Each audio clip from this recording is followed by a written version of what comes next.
This is the Matt Report Podcast, a podcast for WordPress professionals, agencies, freelancers, consultants, users, community members. If you're interested in learning about the business side of WordPress, this is the place to be. If you're interested to have discussions, deep-rooted conversations about the community, where WordPress is going, and the business behind it all, it's mattreport.com, mattreport.com/subscribe. It's the number one way to stay connected. You're listening to Season 5. This episode of the Matt Report is brought to you by Gravity Forms. Gravity Forms was the first commercial plugin I ever purchased for my agency, and I've been a loyal customer ever since. When I see the annual renewal charge come through for Gravity Forms, I don't cringe or second guess keeping it in our toolkit. I'm a proud customer. Gravity Forms is not only a great example of a successful WordPress product, but a product that helps me become successful at what I do. See, it's more than just forms. It's a survey tool. It's an online payment transaction. It's the cornerstone to automated marketing through their Zapier add-on, and the list goes on. If you're looking for a contact form that's more than a contact form, check out Gravity Forms at gravityforms.com. That's gravityforms.com. What's more important than hitting the right product market fit? It's great customer experience. I grew up in the car industry where the handshake, the presentation, the staff, the environment, the follow-up, everything was all about the experience that we had with our customers and the customers had with us. And I'm trying to re-engineer that for the digital world, and I have been now, actually, I guess, for the last 10 years. Coming up in this episode, we sit down with Bryce Adams of Metorik, a WooCommerce SaaS-based analytics platform. It tells you how much money you're making with your WooCommerce store, customer segmentation, engagement, and all that fun stuff. Of course, that's just the flyby, 30,000-foot view. Bryce will certainly talk about that more in this episode with Sam and Corry, and I'm ecstatic. Again, I've been saying this on all the intros, to meet these people that I haven't had a chance to talk to, people I've been wanting to talk to, but my new co-host this year having a chance to sit down and bring that great knowledge onto the program. It's mattreport.com/subscribe. It's the number one way to stay connected. Leave a 5-star review if you love stuff like this. We really appreciate it here at the Matt Report Network. Let's get into the show. This episode of the Matt Report is brought to you by Pagely. Pagely, where we help big brands scale WordPress. It's enterprise WordPress hosting in the Amazon cloud. If you're building big, powerful WordPress websites for your clients, you need big, powerful hosting, and Pagely delivers. I use Pagely for my websites and e-commerce shops, so I trust their service, and I have no issues recommending them to you. Look, I only bring on sponsors that I trust. And who else trusts Pagely? Verizon, eBay, Disney, Twitter, and more. You can see that right on the homepage of their website. Pagely is the OG of WordPress managed hosting, and they're innovating the market every single day. If your clients trust you to write scalable code, then trust Pagely to host it for you. Check out pagely.com.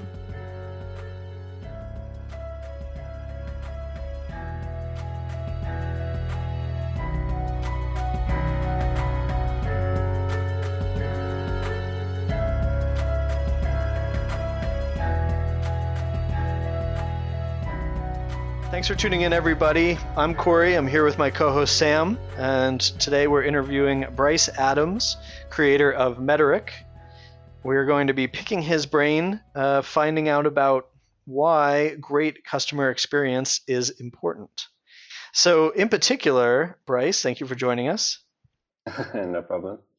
We both saw you present at the Post Status Publish conference, and were absolutely blown away by the presentation of your onboarding. And so we wanted to get into some of the specifics of that with you, kind of as an example of why great customer experience matters. Awesome. Yeah, I appreciate that as well. So, I was just going to add, like, I've done a couple live demos before, and they're definitely probably the scariest thing you can do when you get on stage at a conference or anything. So I was really relieved, one, that it went well, and two, that you enjoyed it. Yeah, and thank you for coming all that way and showing off. We appreciated it. So if you would give us a quick summary of what Metorik is and why you built it. Yeah. So like what it is now and what it started as, at least like, what I intended it to be when I just put the like gas on and started, they're like two completely separate things. Because the original idea was more of just basically e-commerce analytics for WooCommerce stores. So just showing you how much you've made, some kind of metrics like your refund rate and things that you couldn't really get inside of WooCommerce. And that's like always been a priority and still is. But I think like today it's become something a little bit like broader, not exactly what I intended it to be, but so like when I started, right, I just wanted to do analytics for WooCommerce, and then I thought, okay, but there's like when you're running a store, there's like two parts to the store. It's like how you run it, and then how you can sort of automate things and grow it. So I think what Metric is now, like it's sort of serves two purposes. Like one is really just to make sense of it all, like let you know like best performing products, KPIs. Allow you to like filter through your customers and orders and products, and seeing stats like customer LTV. That's like part one. And I think that's always been the goal to do that. But the second part, which I didn't really intend, but now I'm like really committed to making possible through Metric, is like actually running and growing the store, making that process easier. So like not just for store owners, but their team. And so Metrics kind of ended up like being like a complete order customer product management suite, like completely unintentional. It's just I started needing to like analyze products and customers individually in order to do these like bigger reports. But then I found the value in providing a way to like zero down to an individual order or product. So yeah, and I ended up like adding a team system where there's like different roles and permissions. These things called digests, which are like email reports, Slack reports that get sent every day with updates. And then one of the funnest things I sort of worked on, and like just being like really cool to see people interacting with, integration. So trying to like pair your WooCommerce or WordPress site with other services like Google Analytics and Help Scout, Zendesk, Slack. So kind of being the middleman and like facilitating that relationship as well. Nice. I think I missed some of it. So you said like, why did I build it? Pretty much the short answer is like I help, and run and grow one of the biggest WooCommerce stores in the world, like WooCommerce.com. That was my job when I was at WooThemes, and then when it was acquired by Automattic, it continued to be my role. So like we built the software that was running the store that we were then selling the extra software for. It was very like sort of inception and just very many layers of the cake. But that didn't mean that we had like an advantage over anyone. Our only advantage is that we had a lot of developers that knew WooCommerce well, but we still had the same like struggles that every single store owner and WordPress site owner had, which was like performance, trying to understand all the data and act on it, and just in general, like stay on top of things like customer service and support. So Metric's like kind of my answer to the problems that I experienced firsthand, and just what I imagine other store owners are dealing with. So I definitely want to talk about how that pivot came about later on in the episode. That sounds pretty interesting. But first, we do love that onboarding process. So let's talk about that for a little while. The first thing that a new customer has to do is connect Metorik to their WooCommerce store, right? So when you get a new customer, step one is connecting, right? Yeah. All right. So what makes that process of connecting a SaaS to WordPress and to WooCommerce so complicated? For like the person running the application, like in my position, or like the user? Okay. Yeah, for you. Yeah. There are like a few reasons. But I think there's also like reasons like for both users, and as in like website owners, store owners in my case, and for me, like developing it. Just for them, like straight up, it's confusing because plugins and themes are kind of what's expected and what's normal. So it's like I need to kind of educate them about what it is, what is a SaaS, why is it not a plugin, and like what's the process like. So I've tried like so hard to make it easier for them by building this sort of onboarding SaaS experience. But for some users that have been using WordPress a long time, it's just a little bit like they just need to understand it, right? They need to like acknowledge it and get their head around it. So that can that can be an issue. But yeah, the problems are mainly on my end, and there are like quite a lot. I touched on a lot at Post Status, like at the conference, but can you take us through like all the steps, and then we can kind of address how you solve that problem at each step. Yeah, it's a good idea. So like, okay, the first part is just basically there's their store and there's Metorik, and I need a way to connect to their store to get all the data and analyze it and update orders and everything like that. So I sort of looked at it as these two moving parts, and I need to like bring them together. The obvious solution is, of course, using the API. Like when I talk about the API, I'm normally often talking about the WooCommerce API that's been in there for several versions now. I think there was like 3 separate initial versions, and then the 4th one, which is confusingly called version 1 of the WooCommerce API, is extended. It extends like the WordPress built-in API. So before WordPress even had an API in core, WooCommerce already had one in the plugin for a while. It wasn't as like sophisticated and elegant as the one that's in there today, but yeah, it's important to note that it's like been in there for a while, so it's had time to mature. Unlike the WordPress one, which is quite mature, but of course like still being used for the first time by a lot of people and being grown. But yeah, the WooCommerce one does extend that one. So I needed a way to sort of interact with that, the WooCommerce API, the WordPress API, and then more importantly to like authenticate Metorik to access the store. So to get permission from the store owner to connect to their site, but I'd want to do that in an elegant way.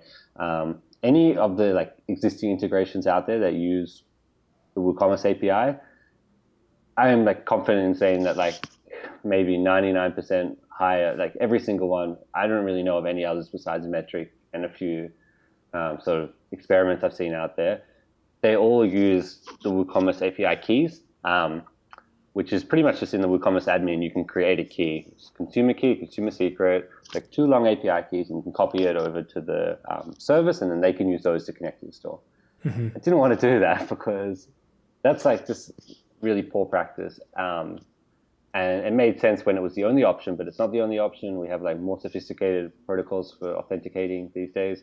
And especially WooCommerce, like it has a really, really good authentication method built in, which I'll talk about a bit after. But yeah, that's like sort of covered by WooCommerce. So I needed a way to like to authenticate elegantly and then to handle the differences between all these different sites. But yeah, so my solution was really just ask them for their website, check that it's compatible, because I could only support certain WooCommerce versions and certain versions of the API. And if so, connect to it, authenticate, and then like add it as a store, right? That would be like the process and what I was trying to solve. But the problems I ran into were like quite a lot. Well, can you tell us? Yeah, tell us some of the problems and how you solved it. I mean, we don't have to get too into the weeds here, but just what are the main pain points that people might run into as they're trying to integrate their SaaS app with the WordPress API? I can do that. And I like complaining. So it's easy for me. I think it's the only way you get things changed, right? Like by acknowledging it's a problem. Okay, so some of the issues I kind of had were like, one, I wanted to be elegant. So that's just like straight away difficult because WordPress in itself is not super elegant. What? I know I shouldn't say that, but it's true. Like there's, I wanted to do something that didn't have zip files, didn't have license keys, code, or like trying to make sure plugins are compatible. Like I wanted to just make it, give me your site, I'll take care of the rest, like that. And I feel like I got there, but that on its own was like a big challenge because it's hard to do something that there aren't many examples of. It's hard to do something that isn't expected. So that was an issue. But then like technically, like more of the issues I ran into, authentication, server consistency. So like some servers will handle authentication and credentials differently.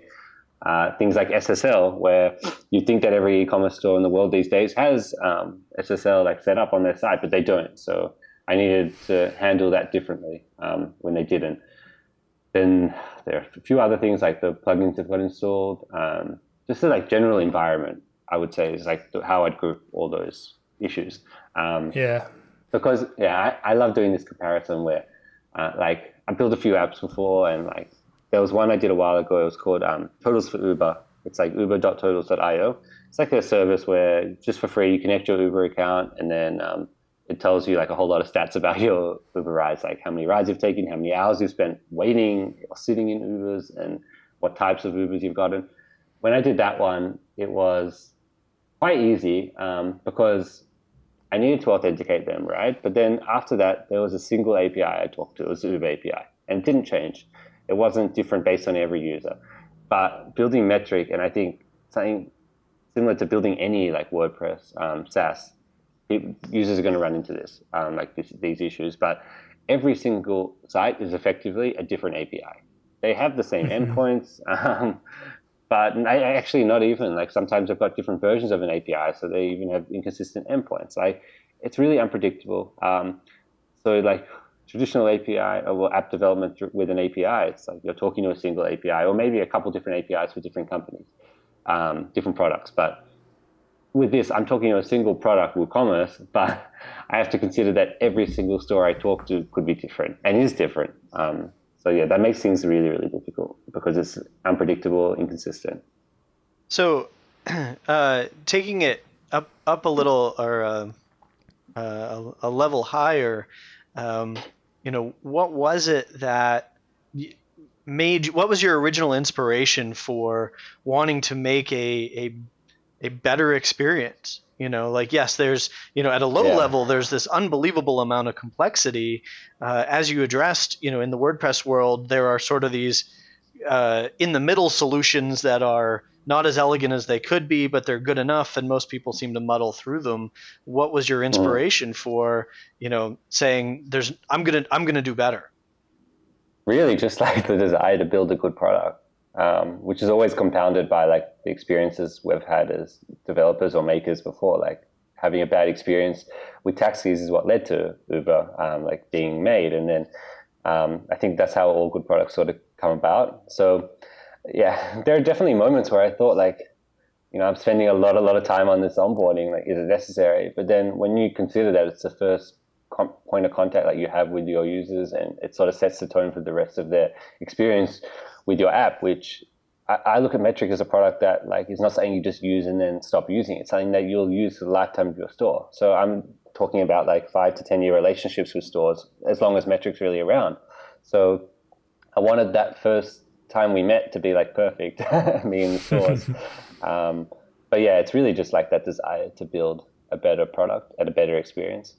And have you found, do you feel justified? I mean, have you had customers come back and say, yes, this is amazing? Yeah, enough to make it feel like it was worth it. And I like to think a lot of them don't even need to say anything because it was just a smooth process where they didn't even need to ask me a question or they didn't run into any issues. But I feel like, users really appreciate that, and they can sort of see like, even in the few cases where like I've had issues with that authentication process and I've had to tweak it, especially during the beta. Like, a lot of stores are very forgiving, especially because I think they can see the amount of like effort and detail that's been put into the onboarding. So if something goes wrong, like they know I want to fix it, they know I'm willing to work with them to fix it. So yeah, I definitely feel like it's been validated. Nice. Yeah, and just doing this podcast, right, is validation. Right. You're welcome. Are you still getting any support requests for it, or is it like streamlined to the point now that it's just, people that's no longer an issue? Yeah, it's definitely like an issue at the back of my mind now. Like in the first couple of months I was building it, it was sort of every day, like during the beta phase and the first like time I was onboarding users with like a general release. Yeah, like every day I was dealing with something. It would be just like a weird error or like it could be anything. But that was like daily. Like as often as I had people trying to connect, 1 out of 2 sites would have some small issue. And it's hard because it wasn't directly Metorik's fault, but like Metorik had to find a way around it. But now these days, no, like I can't remember the last time I had an issue with it. It would have been a couple months ago maybe. So yeah, it definitely paid off in terms of the time investment. But then like I've got to consider that there's always going to be trade-offs with this approach. Like as new versions of the WooCommerce API and WordPress API and authentication methods become available, like I'm going to have to tweak it and I'm going to have to adjust. But what I love about doing this is it's not like I'm adjusting a plugin and then sending out an update. I'm adjusting a central bit of like code and functionality to like that will reflect every single person's connection and store at once. So I don't look at it as like a big burden because it can be solved quite easily on my end. And I definitely appreciate the luxury I have there that a lot of plugins and WordPress products don't have. Yeah. So was that part of your initial reasoning to make it a SaaS rather than a WordPress plugin? Yeah, that was definitely probably the biggest part, just having complete control over the actual product that users are using. And of course, like the other factors, like what Metorik does technically would be impossible in a plugin. Just in terms of one, the onboarding, but more than anything, just the way it analyzes data and stuff. Like it's looking, you're able to like have 100,000 orders or customers and in like a second be able to get all the customers who have spent a certain amount or bought a certain number of items, live in a certain place or orders for a certain product. Like those kind of things are just impossible inside of WordPress and like the kind of data structure that WordPress and WooCommerce has. And those things are definitely like heading in a direction where it's getting better. But I always give this example. I think I gave it at first status, but I'll give it again for everyone listening. Like if you were running a store, like a physical store, cafe, maybe a clothing shop, whatever it is, you wouldn't have like your accountant standing there next to you going through all the orders as they came in and trying to like give you totals and analyze it and tell you what customers are buying. Like that's something that normally like for a physical store you would analyze after, or your accountant would like tell you at the end of the month like how you did. That it doesn't happen like at the same time as when you're actually communicating and selling to customers. But for every single WooCommerce store out there not using Metorik or a similar solution, that's exactly what they're doing. Like they're running their store, it's online, people are going there to try to look for items and maybe buy something, and at the same time they're in the back end trying to analyze it all, process orders. Those things are happening in the same place, and it's almost like asking for trouble because those, in my opinion, those things should be separated. So I like to think that even as WordPress and WooCommerce heads in a direction which I fully encourage, like better performance and scaling, that Metorik will still like sort of serve the purpose of abstracting that data outside of WordPress and providing like a really great UI and experience and the performance improvements just over like managing the store. Yeah. Nice. Do you what are some of the other areas of the app that you might not have had a chance to show off at Publish, but that you think are also crucial for a great customer experience? Yeah, there's a lot, and like it's stuff that I'm working on like every day. There's a lot of stuff that you can't really see behind the scenes, but I really am quite proud of like how I've managed to get everything to stay in sync. If we're still talking about that kind of user experience, maintaining like the integrity of the data between the store and Metorik, like making sure it's always up to date in Metorik, that it's not missing anything, that orders that came in and some reason didn't make it to Metorik eventually get added all automatically. Like that's a really technically challenging process. And I'm like, I've solved it. Like I'm quite confident that I've solved it now because I don't have issues with it, but it wasn't easy. And it's all sort of happening behind the scenes, so no one really gets to see it or appreciate it. But personally, I'm very like proud of it, and it's constantly being tweaked like to get it better, to make it more like efficient. But that's definitely part of the kind of magic of improving the experience. Because if you're a user and you're like using the service to analyze and manage your store, and then orders are missing, that's an awful experience. So just being able to not let that happen, I think is a good experience. But then there's a bunch of other stuff I'm doing. There's actually like one thing I'm working on right at the moment. I was like at 12 o'clock last night, just putting the last tweaks to it. But that's just like a sort of tools and connection area inside the settings where you can like refresh the webhooks, which WooCommerce uses to talk to Metorik, or you can like re-import some items like categories and a few other things like making sure your connection's all up to date. Like I think those kind of self-service tools are really valuable from from my perspective in terms of avoiding customer support and also the user's experience, being able to like solve the problem as quickly as possible. Even for me though, like I'm online, like as long as I'm awake, I'm like available on live chat on Metorik. Like I'm a firm believer in that kind of proactive and like very instant support if I can offer it. And ideally, if I grew Metorik to a point where I can hire someone, they'd be taking the other 8 hours when I'm sleeping. So there'd be like that 24/7 support from a product, with 2 staff. But yeah, like of course there are times when I'm asleep and someone wants to do something. So I'm trying to provide as many of those tools that enable customers to be efficient on their own and like be able to take care of issues on their own. But yeah, there aren't many. So it's sort of like putting a Band-Aid on a wound that hasn't really opened, but just in case. Sure. Well, and so talking to customers, and as you mentioned, you're constantly building features. How are you vetting which features you should build, which features you shouldn't? Is it just by gut or from user feedback, or what's helping you make those decisions?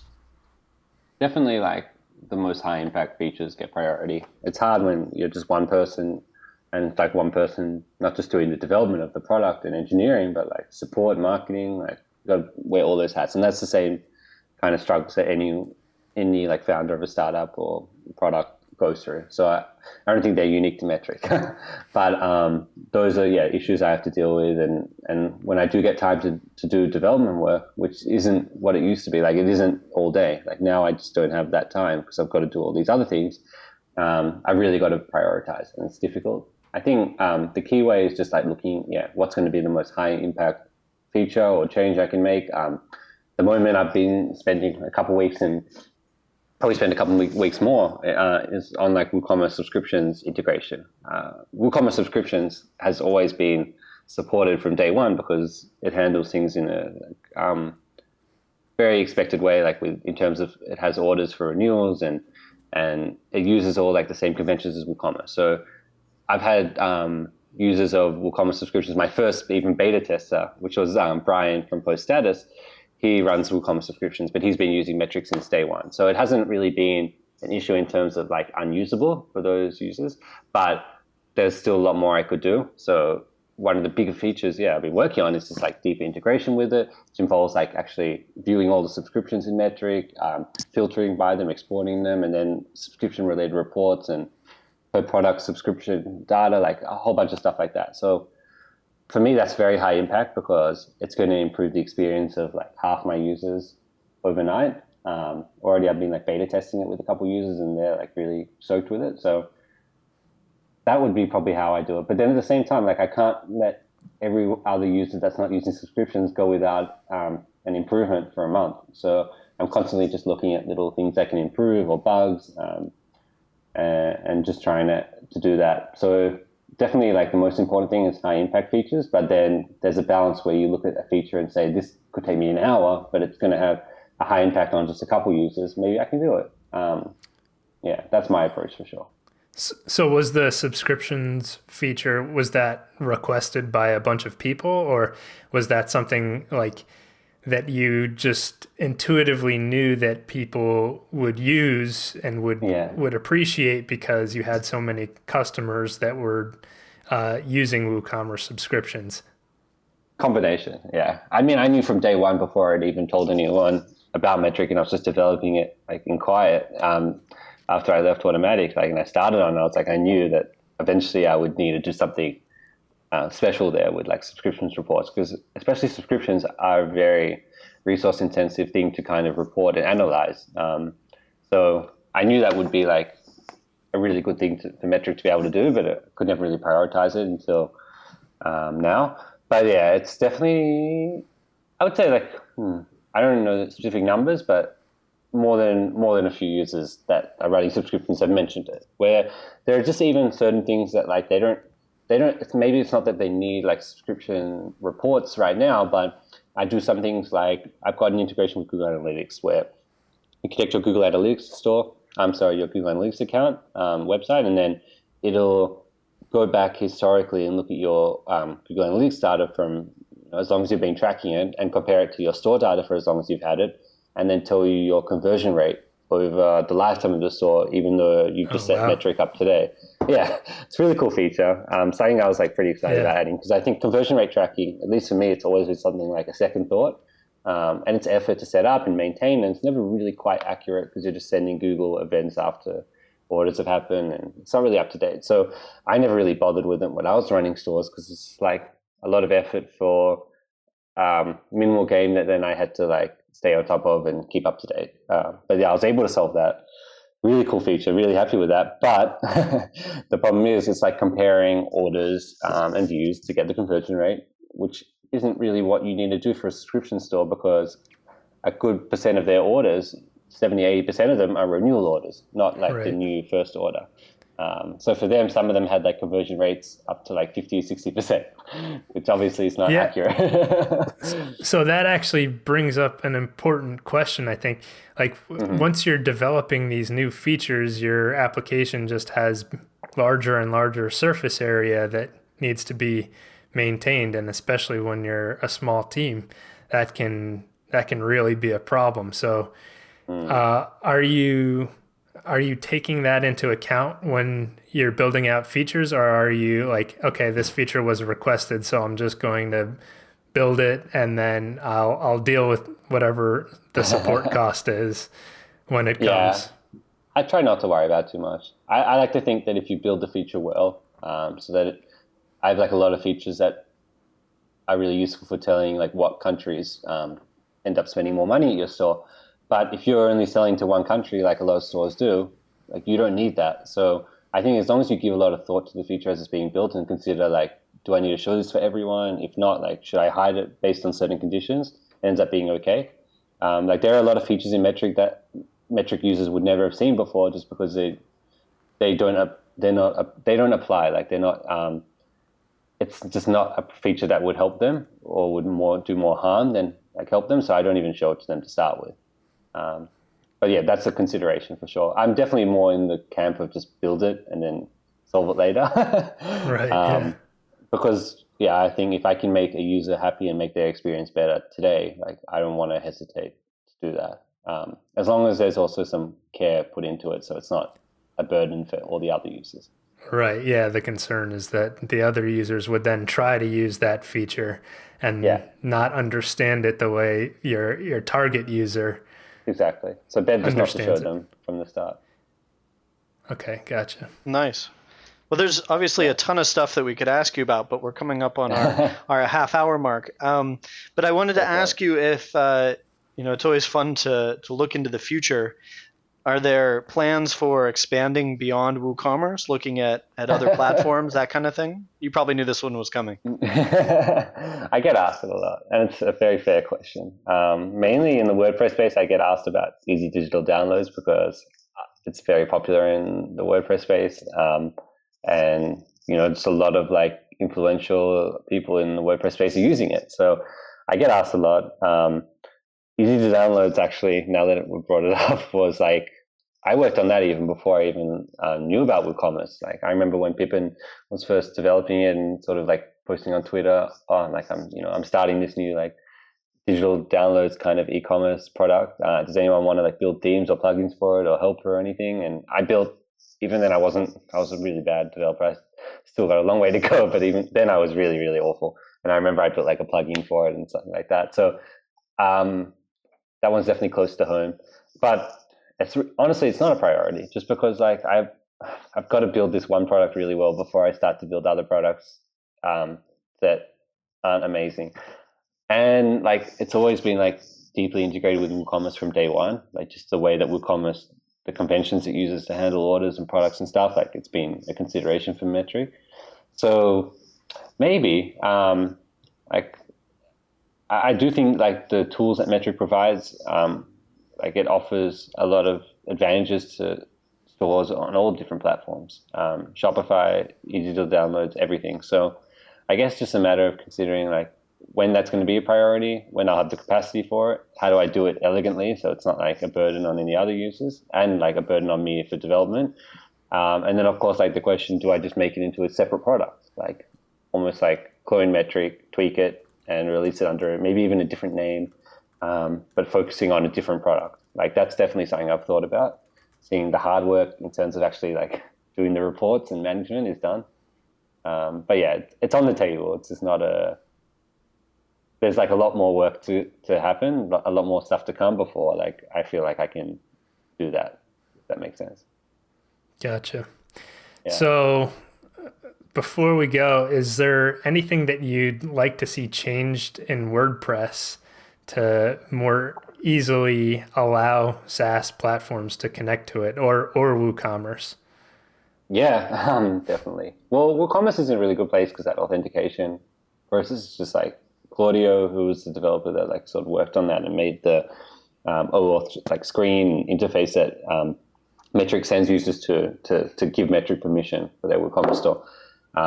That's really good, and it's a little like, I wouldn't say challenging, but sure, it takes some time to integrate with. But once you get it going, like as you saw, it can provide a really nice onboarding experience. So I don't think WooCommerce has a lot of work to do there, but I feel like WordPress and WooCommerce in general, they definitely could do more to sort of normalize the concept of like these SaaS products and like using the API, and like maybe that's a matter of education or providing more like tools and stuff to make that possible. Even just on like WordPress.org, there's like the plugins repository. What about services repository? Like I think those are all different like approaches that could come from WordPress, and then of course even more so from these commercial products like WooCommerce could like maybe do more to promote integrations like Metorik that aren't conventional in that it's not like a zip file you download, but it provides a lot better experience. It's a lot more like sustainable and scalable. Yeah, and then even more than that, like I think WordPress plugins in general, like if you're like in charge or developing like a very big, or not even that big, but like it's a WordPress plugin used by a lot of people, it should be a priority to like add an API to it, so that people can interact with it. Like maybe for me with Metorik, I want to integrate with some other plugins out there that they're running on their store, so I need those APIs in order to talk to those plugins. So yeah, if every plugin, like at least the top like few hundred plugins had APIs, I think WordPress could head in a really, really great direction. Interesting. Yeah. Great. Well, and on that note, a very good, positive, future-looking note, I think. Bryce, where can people find you online? Yeah, that's a good question. Of course, like Metorik, if they want to use that, it's metorik.com, metorik.com. Me personally, I'm pretty much just on Twitter, twitter.com/Bryce Adams. But I am posting a lot these days on like metorik.com/behind, which is sort of like my transparency behind the scenes blog, very inspired like Buffer and Baremetrics and other companies out there that are really transparent.